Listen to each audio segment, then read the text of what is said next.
hanggang 45, ang simbahan ng Antipolo ay ginawang arsenal ng mga hukbong imperial ng Hapon.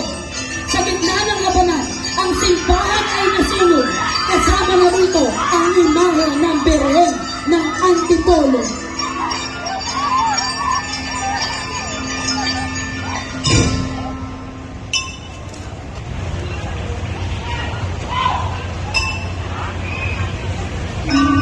Taong 1954, makalipas ang ilang pagguho at pagkawasak, na kumpleto ang pagbuo ng makabagong disenyo ng simbahan ng Antipolo at kinilala ang simbahan bilang pambansang dambana dahilan upang tumibay ang pananampalataya ng mga Antipoleño.